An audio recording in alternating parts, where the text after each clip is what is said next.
Now this year, you've got Fast as the Wind. And I got Fast as the Wind, yeah. So same deal as Pilot Discretion. He wins the Good Times. He wins the Good Times, yeah. And the other night was probably, he was okay in the Dancer, I'd say. Yeah, he was okay in the Dancer.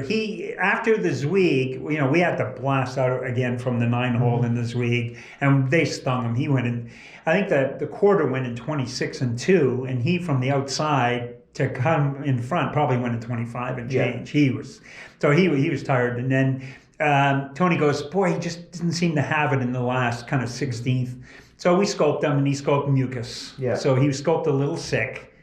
So we put him on antibiotics. And then the question was, do we put him in the Dancer, or do we give him a week off and put him in the Reynolds, then go in?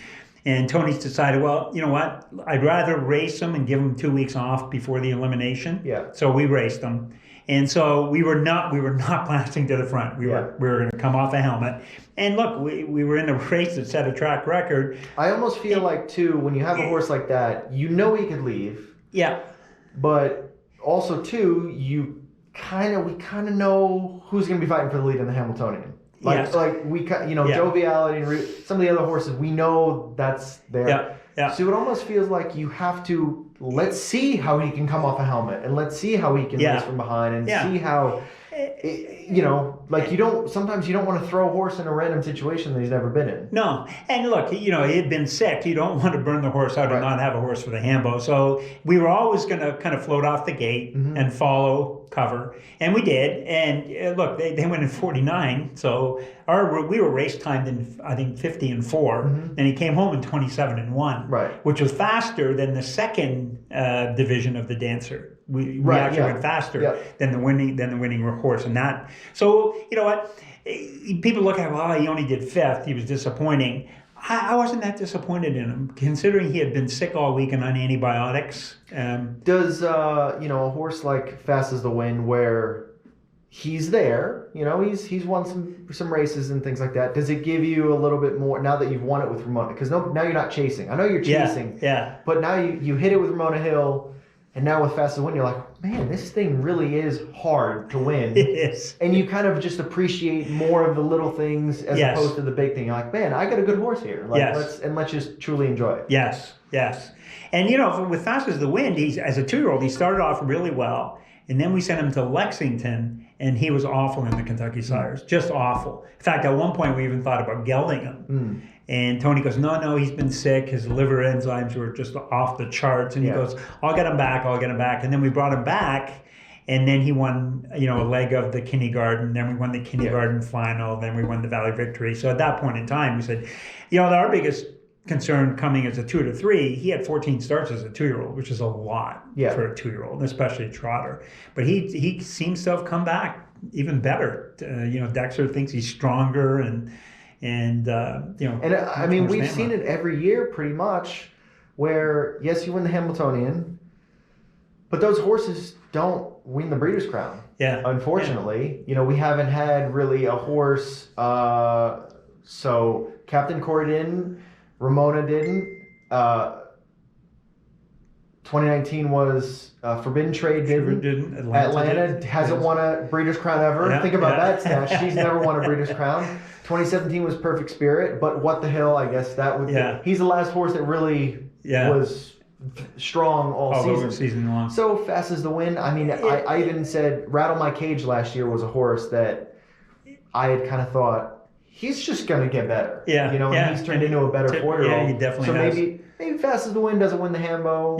But he's still one of those horses to me that looks like... It gets better and better and better. Yeah. And he had actually a full sister, that raced way better as a 3-year-old than as a 2-year-old, and won a PA Sires division last year as a 3-year-old.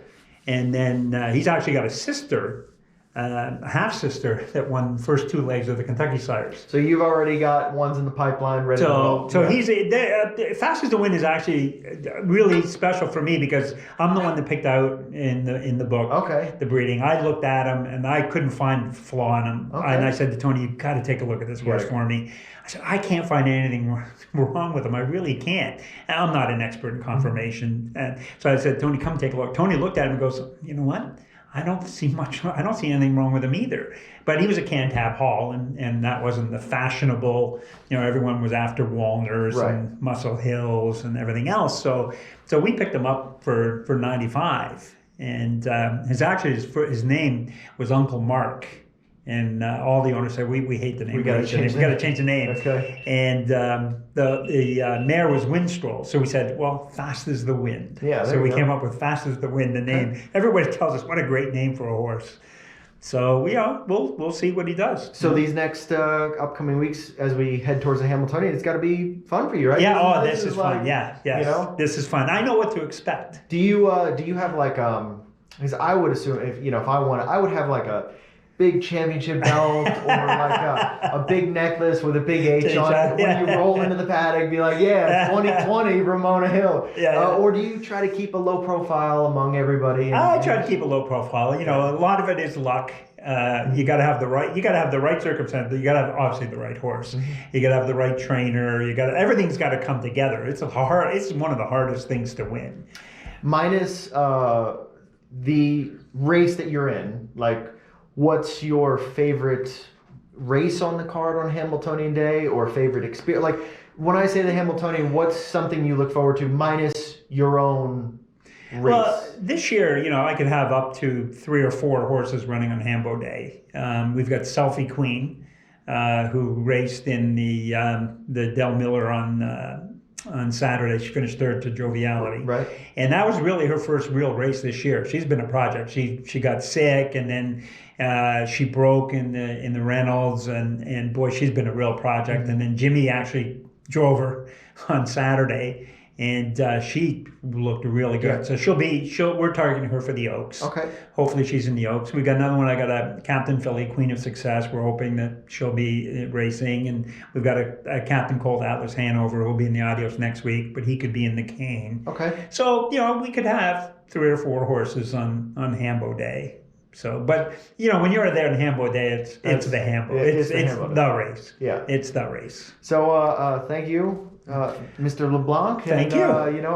Enjoy your continue. I mean, we hope keep buying more horses and keep them in the pipeline. And absolutely. And I would say at some point you're gonna have to win a Hambletonian with a colt, though. Yes. Or you can just go the route like I wonder if Marcus now is thinking like I tried all these colts.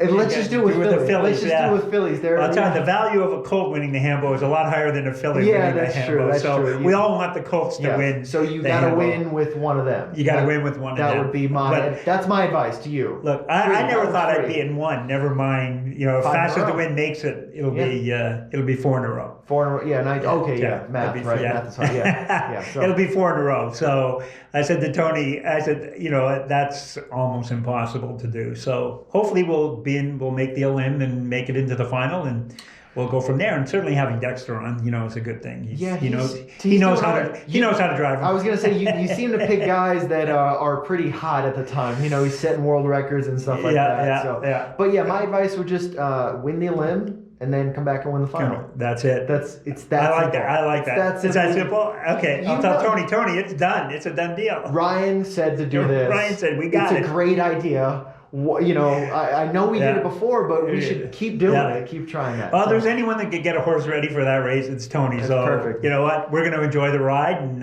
hope for the best. Yeah, exactly. Thank you. Very good. Thank you.